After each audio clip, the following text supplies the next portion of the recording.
예루살렘 교회가 예수 그리스도의 부활 이후에 모이기를 힘쓰고 선교의 열정으로 인해서 폭발적으로 부흥했죠.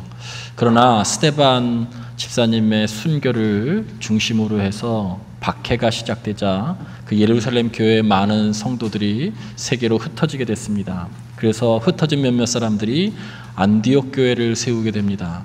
사도행전 13장에 보면 그 안디옥 교회는 예배 시간에 성령님께서 임하셔서 하나님께서 이 안디옥 교회를 통해서 세계 선교에 대한 그런 말씀을 하세요. 사도행전 13장 2절 말씀에 보면 주를 섬겨 금식할 때에 성령이 이르시되 내가 불러 시키는 일을 위하여 바나바와 사울을 따로 세워라 라고 말씀하고 있어요. 13장 4절 말씀에 보면 두 사람이 성령의 보내심을 받아 이렇게 시작하면서 제1차 세계 선교 여행이 시작되죠. 바로 이은 5절에 보면 이 바나바와 사울, 바나바와 바울뿐만이 아니라 중간에 마가 요한이라고 하는 수행원도 함께 하게 됩니다. 이 마가 요한은 바나바의 조카이죠. 이 마가 요한은 수행원으로서 따라가게 됩니다. 이 수행원이라고 하는 것은 헬라어 원어에 보면 이 배 밑에서 노를 젓는 종을 의미합니다. 마쿠에서 이 바나바와 바울을 도와주는 보좌의 역할을 감당하는 것으로 마가 요한은 이 제1차 선교 여행에 함께 하게 되죠.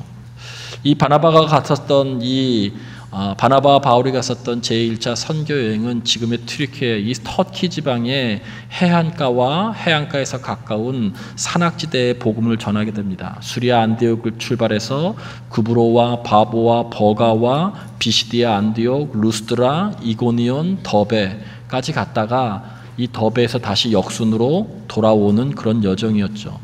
이 버가에 도착하면서 여러분 여러 신학적인 책들에 보면 이 선교단이 크게 그 당시에 있는 풍토병에 큰 어려움을 당했다라고 하는 그러한 기사들이 많이 실려져 있습니다. 버가라고 하는 그 곳에서 아마 말라리아인지 어떤 풍토병 때문에 지역적인 특색 때문에 바나바와 바울과 그리고 요한이 크게 병치를 하게 됩니다. 신학자들은 사도 바울이 갖게 된 이 고질적인 병이 여기서 생긴 것이 아닌가라고 그렇게 이야기하는 사람들도 있습니다. 그런데 갑자기 정말 문제 하나가 크게 발생했습니다. 이제 버가 다음에 가야 될 것은 이 해안지대를 넘어서 산악지대를 가야 되는 거예요. 저 산 너머에 이방인들에게 복음을 전해야 되는 것입니다. 이 산악지대는 토로스 산맥이라고 하는 아주 험준한 줄령이 있는 곳이에요. 여기를 넘어가야 하나님을 알지 못하는 이방인들에게 복음을 전하는데 그만 여기에서부터 1차 선교여행에 가장 큰 문제가 생겼어요. 그것은 사도행전 13장 13절 말씀에 이 수행원으로 동행했었던 마가 요한이 이 바나바와 바울로부터 떠나서 철수하게 됩니다. 사도행전 13장 13절은 그냥 아주 단순하게 그들에게서 떠나라고 그렇게 말씀하고 있어요. 근데 헬라어 원어에 보면 이 떠나라고 하는 표현을 작심하고 철수했다 이렇게 정확하게 말씀하고 있어요. 그러니까 어느 순간부터 마가 요한은 작심하고 떠나야지 이렇게 마음을 먹었던 거예요.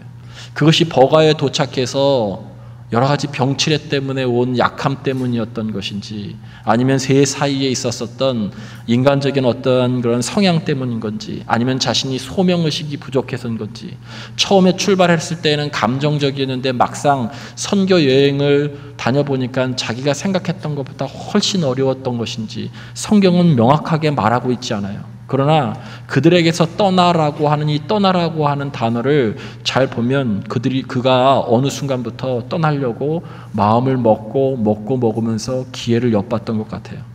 그런데 이 버가 다음에 가야 될 곳이 바로 험준한 산악지대였어요. 그러니까 거기에서부터 그는 더 이상 가지 않고 철수했던 것이죠. 여러분 한번 상상해 보세요. 이제 바나바와 바울만이 남았어요. 수행원이 없어졌어요. 물론 바나바와 바울이 이 험준한 상을 넘을 때 또 여기까지 올 때 자기가 메야 될 배낭도 맸고 식량도 자기의 침낭도 각자 맸을 거예요. 그러나 그것보다 더 많이 수행원으로서 그 짐을 메고 가야 될 사람은 이 마가 요한이었죠. 근데 그가 떠나버렸어요. 짐도 많아졌어요. 버가에서 병치레도 했어요. 몸도 연약해졌습니다. 그런 가정 가운데 산악지대를 가야 되는 거예요. 마가가 없어서 더욱 고통스러웠을 것이고, 끼니도 식사도 잠자리도 여러분 해안지대보다 산악지대가 더 훨씬 더 힘들었을 겁니다. 마가는 자신의 도움이 필요한 두 사람을 버리고 떠났습니다. 여러분, 우리 주변에도 꼭 이런 사람들이 있습니다. 자기 역할 제대로 하지 못하는 사람들, 중간에 포기하는 사람들, 말없이 떠나버리는 사람들 너무나 많이 있죠. 성경을 잘 읽어보면 이때부터 이상하게 바나바와 바울이라고 계속 기록하고 있다가 이 시점부터 바울과 바나바로 표기가 바뀌기 시작하면서 이 사도 바울이 마치 선교 여행의 이 대표격으로 그렇게 표현되기 시작합니다. 마가 요한의 중도 포기가 있었지만 성령께서 도우셔서 1차 선교 여행에서 많은 지역에서 복음의 열매가 맺어지고 하나님의 강력한 역사를 이 두 사람은 체험하게 됩니다. 그들은 다시 돌아와서 안디옥으로 돌아와서 예루살렘 교회에 제1차 선교 여행에 대해서 보고를 마치고 선교 여행 중에 있었던 할례의 문제라든지 음식의 문제에 대해서 이 공의회와 상의하고 그 문제를 해결합니다. 그러면서 오늘 본문 이 사도행전 15장 36절은 이렇게 시작합니다. 바울이, 여기서도 마치 주도권이 바울이 가지고 있는 것 같이 표현됩니다. 바울이 바나바더러 이르되, 우리가 1차 전도 여행 때, 선교 여행 때 각성에서 얼마나 많은 사람들이 큰 역사를 이루었느냐. 그러니 우리 다시 그 성에 가가지고 형제들이 정말 예배를 잘 드리고 있는지, 하나님의 귀한 은혜를 체험하면서 지속적으로 신앙생활을 했는지 우리 다시 한번 방문해 보자라고 이렇게 제안합니다. 그래서 아마 그 둘은 제2차 선교 여행에 대한 계획을 세우기 시작했을 거예요. 출발을 앞두고 근데 큰 문제가 하나 생겼어요. 그것이 뭐냐면 1차 선교 여행 때 중간에 자신의 그 험준한 산악을 앞에다 두고 포기하고 작심하고 떠나버린 이 수행원 마가 요한을 데리고 갈 것이냐 말 것이냐를 가지고 심히 다투게 되었어요. 바나바는 데리고 가자는 의견이었고 바울은 절대 안 된다는 것이었어요. 오늘 성경 15장 38절 39절 말씀에 보면 이것은 단순한 싸움이 아니었던 것을 발견합니다. 서로 심히 다투어 피차 갈라서고 이렇게 나와 있어요. 서로 심히 다투어 피차 갈라서고. 거룩한 성경에 이런 표현들이 안 나왔으면 좋겠는데 이렇게 표현하고 있어요. 우리가 상식적으로 생각할 때 바나바는 대단히 인자하고 바나바는 성품이 좋은 사람으로 성경 여러 곳에서 기록하고 있어요. 그러나 여기에서만큼은 바나바도 고집을 꺾지 않았던 것을 우리는 성경을 통해서 발견합니다. 37절에 요한도 데리고 가자고 하니 라고 하는 이 표현이 헬라어에는 바나바가 지속적으로 자기 주장을 꺾지 않았다, 지속적으로 자기 주장을 고집했다라고 하는 것으로 표현하고 있어요. 그러니까 서로라고 지금 설명하고 있는 거예요. 서로 피차라고 하는 것은 한쪽만 일방적으로 주장을 강하게 내세운 것이 아니라 바나바나 바울이나 서로 지금 자기 주장을 심하게 내세우고 있는 거예요. 바나바는 복음을 전하는 것 그 자체가 사람을 세우는 일이기 때문에 마가 요한에게도 다시 한번 재기의 기회를 좀 주자라고 하는 거예요. 그래서 끊임없이 바울을 설득하며 자신의 견해를 지속적으로 고집스럽게 피력하고 있어요. 근데 바울은 중도 이탈자, 그를 데려가서는 안 된다는 거예요. 생각하면 생각할수록 험준한 산맥을 앞에다 두고 다른 것도 아니고 그러려면 차라리 처음부터 관두지, 자신들이 가장 힘들어하는 험준한 산맥을 눈앞에 두고 자신들을 버리고 떠난 이 마가 요한을 절대 2차 선교 여행은 데려갈 수 없다는 것이에요. 두 사람은 완전히 의견이 달랐고 그리고 사람을 바라보는 그러한 관점도 달랐어요. 바나바는 주관적인 사람이고요, 사람 중심 사람이고요, 그러다 보니까 마가 요한에게 잠재력을 보았으면 좋겠다는 사람이고요, 예외가 있을 수 있다, 인생에 있어서 이런 것들을 보는 사람이었어요. 근데 바울은 전혀 달랐어요. 객관적인 사람이었고 일 중심적인 사람이었어요. 초장이 아닌 사람은 아니에요. 그래서 들성 싶은 나무는 떡잎부터 알아본다고 처음부터 아닌 사람은 그냥 칼같이 끊어내야 되는 사람이에요. 원칙주의적인 사람이죠. 그래서 마가 요한은 절대 안 된다는 거예요. 여러분, 우리 한번 생각해 보세요. 오늘 이 본문 가운데에서 우리는 한 가정 안에서 가족들과 함께 살고 있습니다. 교회 공동체 안에서 정말 하나님 나라의 가치를 가지고서 아름다운 신앙생활을, 그리고 정말 인생의 가장 복된 삶을 살려고 신앙생활을 하고 있어요. 모두 다 주의 인도하심을 따르려는 사람들의 모임이에요. 바나바와 바울과 요한도 마찬가지예요. 주의 인도하심을 따르는 사람이에요. 그런데 어떻게 주의 인도하심을 따르는 사람들이 서로 심히 다투고 피차 갈라질 수 있을까? 라는 거예요. 주의 인도하심을 따른다는 사람이 어쩌면 이렇게 폭발적으로 자기 분노를 표현해 가면서 심히 싸울 수 있을까? 싸운 거 보면 성경은 그럴 수 있다는 거예요. 또 한 가지 질문은, 여러분은 바나바입니까? 바울입니까? 이런 질문도 할 수 있어요. 이런 상황에서. 또 다른 질문이 있겠죠. 바나바가 옳습니까? 바울이 옳습니까? 우리 교회나 직장이나 가정에서. 미국의 침례교회 목사님인 레슬리 플린이라고 하는 목사님이 이런 책을 썼어요. 이 책 제목부터 별로 기분이 안 좋은데, 교회의 큰 싸움들이라고 하는 책이에요. 교회의 큰 싸움들이 역사적으로 그렇고 성경에서도 많이 나온다는 거예요.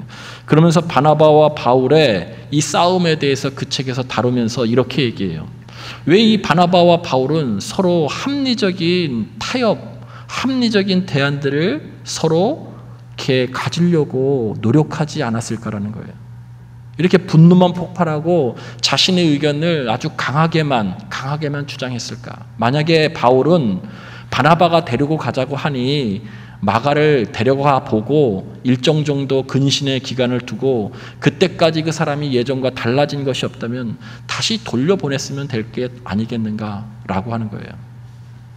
바나바 같은 경우에는 마가가 안 된다고 하니까 데려가지 말다가 그가 정말 남아서 작은 일에도 충성하고 열심인 것을 보면 그 가능성 때 그때 바울의 마음이 좀 누그러지면 나중에 합류시키면 되지 않았을까라고 하는 거예요.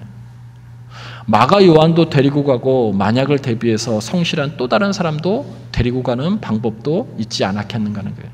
그러니까 상대방도 배려하고 존중하면서 결국 합의점을 찾아내야 되는데 이 당시에는 둘 다 그렇게 하지 못했다는 거예요. 그래서 결국 결론은 피차 갈라설 수밖에 없었다는 거예요. 감정이 완전히 폭발해서 피차 갈라설 수밖에 없었다는 것이죠.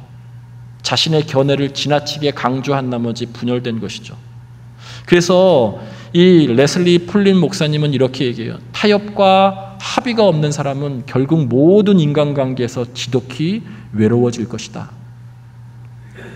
합의하고 서로 간에 존중하고 어떤 합의점을 찾아내려고 하는 노력이 없는 사람은 모든 인간관계에서 지독하게 외로워질 것이다. 그걸 각오하라는 거예요.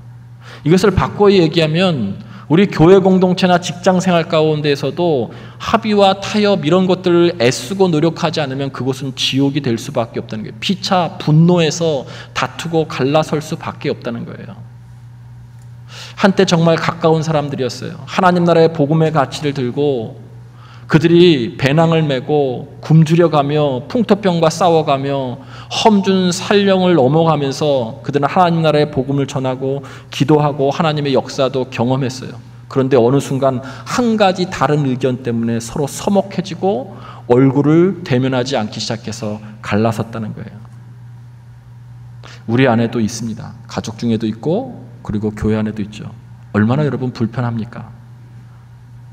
애찬실에 내려가다가 외길 복도에서도 그 사람을 만날 수 있어요. 화장실에서 갑자기 대면할 수도 있어요. 주차장에 동시에 차가 내리는 순간에 함께 내릴 수 있어요. 그 서먹함은 다른 것이 아니라 지옥과도 같은 것이죠. 이게 심해지면 상당 가운데 교회를 누구 때문에 못 나오겠다라고 하는 분도 있어요. 그래서 설령 합의에 도달할 수 없다 할지라도 이견을 남겨두더라도 서로에 대한 불쾌감을 주는 행동은 하지 말아야 되는 거예요.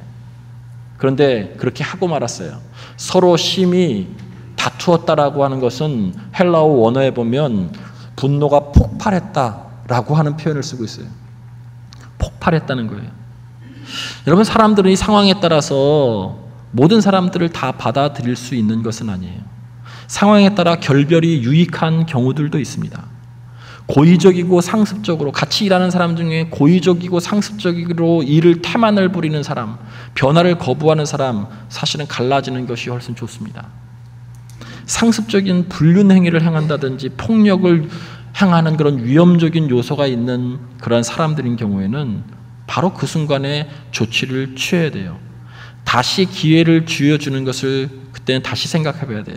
결별이 필요할 때도 있어요. 그러나 지금은 그 문제를 다루는 것이 아니에요. 바울과 바나바가 결국에 같이 하나님의 뜻을 가지고 있었다는 거예요. 둘이 함께 협력할 수 있는 방법은 없었을까? 왜 그렇게 하지 않았을까라고 하는 거예요. 근데 성경은 여기서 끝내지 않고 성경 전체를 바라보면 이 이후에 이 사람들의 아름다운 모습을 발견할 수 있어요. 특별히 이 성경에 바나바와 바울은 갈라서서 바나바는 마가를 데리고 구브로로 가서 복음을 전하기 시작했고 바울은 실라를 선택해서 제2차 선교여행 수리아 쪽으로 가게 되었어요. 그런데 두 사람이 심히 다투어서 갈라졌는데 오히려 선교는 배가 됐다는 거예요. 선교의 역사는 훨씬 더 배가 됐다는 거예요.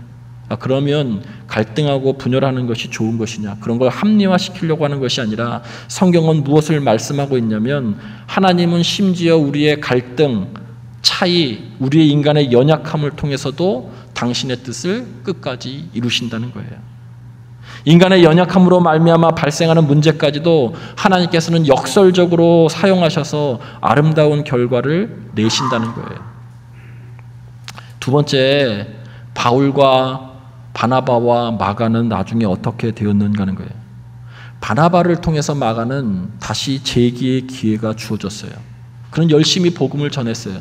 골로새서 4장 10절에 보니까 어느덧 바울과 동역하고 있는 마가를 발견하게 돼요. 바울과 동역하고 있는 마가를. 나의 동역자 마가라고 이렇게 이야기하고 있어요. 바울은 인생의 말년에 가장 고통스러웠던 이 로마 감옥에 있으면서 디모데후서 4장 11절에 이렇게 얘기해요. 마가를 내게로 데리고 오라.